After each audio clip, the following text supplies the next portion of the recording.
Good morning and welcome to the last day of the year.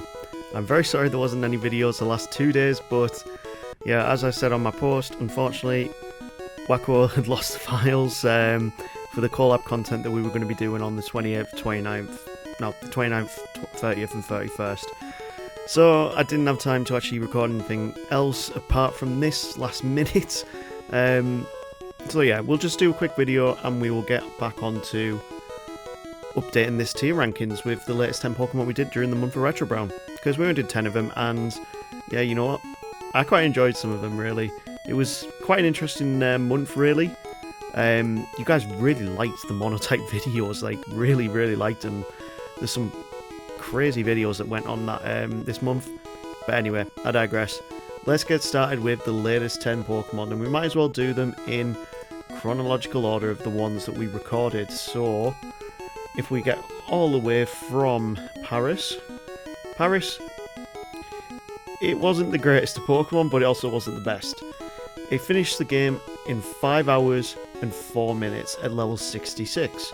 Means it's a solid C tier Pokemon, but where in the C tier? Well, Cubone got 4 hours 38 minutes at level 78, it's a massive difference between the levels, and then Blastoise got 5 hours 7 minutes at level 65, so with that, it pretty much means that it's going to go just between Blastoise and Cubone based off this. And yeah, it was a decent Pokemon. I quite like the Paris line, especially with getting Spore. And it's a unique typing to Gen 1 really. You don't get another bug grass Pokemon I think until... is it Wormadam? Possibly Wormadam in Gen 4. Either way. Next one up, it was Seaking. Now Seaking was actually not too bad. It performed a lot better than I thought it ever would, but again, this is Gen 1 and this is... water types are pretty damn good in this generation. So Seaking, it got a time of 3 hours 34 minutes at level 61. With a time like that, it's actually pretty damn good, and it means it can actually go into the higher tiers. So from here, we can whack it up into the A tier. And whereabouts in the A tier though? Well, Charmeleon got a time of 3 hours 34 minutes, the exact same, and at the exact same level. This is one of the first times we've actually got the same time and level for a Pokemon, 2 Pokemon runs we've done. Considering I like Charmeleon better than Seaking though, Seaking is going to go just next to it there. That then brings us to the third Pokemon that we did a run with, and that of course was Ninetales. So where did Ninetales end up? Ninetales, it got 3 hours 24 minutes, which was a pretty good time, but because of the likes of Gyarados right at the end, it really did suffer against the likes of Lance. So that means 3 hours 24 minutes and level 69, nice. It is actually going to be sitting in the B tier quite comfortably. Where in the B tier shall we put it? Well, Ivysaur got 4 hours and 5 minutes level 57, Electabuzz got 4 hours and 1 minute level 63. I feel like it's actually quite fitting to put it in between them two, considering it got a much better time than either, but the level was just abysmal. So it seems fit in there. Next up, of course, was Mankey. Now, Mankey was by far one... It's to this day, to the recording of this video actually, it is the most viewed solo run on my channel. I don't know why you guys loved Mankey so much. I mean, I love the Pokemon itself. It's one of my top 10 favourites. But yeah, like, I was not expecting you guys to love it as much as you did. Over 600 odd views before the end, like, this video aired. That's a hell of a lot of views for my channel.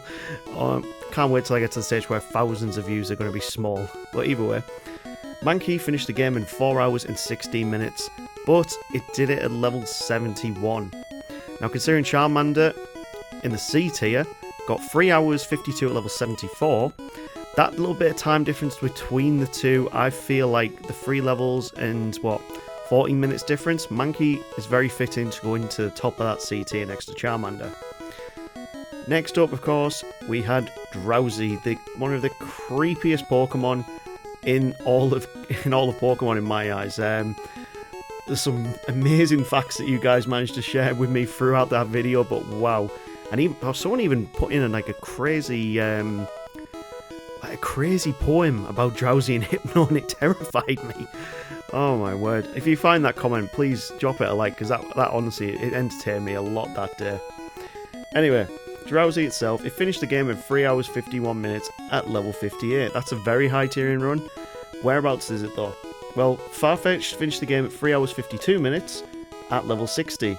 So, actually means Drowsy only just doesn't get into A tier, because in A tier, you have to finish the game at 3 hours 50, finish at 3 hours 51, so Drowsy goes to the top of B tier quite comfortably. Next up, of course, is Slowpoke, and we have also got Ekans here, so which of the two should we do first? Well, Slowpoke is also going to be an A tier Pokemon, so we'll whack it up in there as well. It finished the game at 3 hours 40 minutes because it is quite a slow Pokemon, but it did it at level 59, which is pretty, wow, that is one of the lowest levels we managed to actually do the game at. Because of that time though, and the level, it actually just doesn't beat out Seaking, and just sits comfortably next to Lickitung. Ekans was probably the worst run that we have done this entire month. It finished the game at 5 hours 14 minutes at level 78. It did not do well in the Elite Four, and that means Fearow is still bottom of the C tier, but Ekans only just hangs on in that tier because of its time. If it was going to be into the D tier, the cutoff would be 7 hours at level 5 hours 30 at level 78. That's the cutoff time for C tier, so only just scrapes in by time alone. Next up was Haunter, and Haunter, you know what, I really enjoyed the Ghost line in this generation.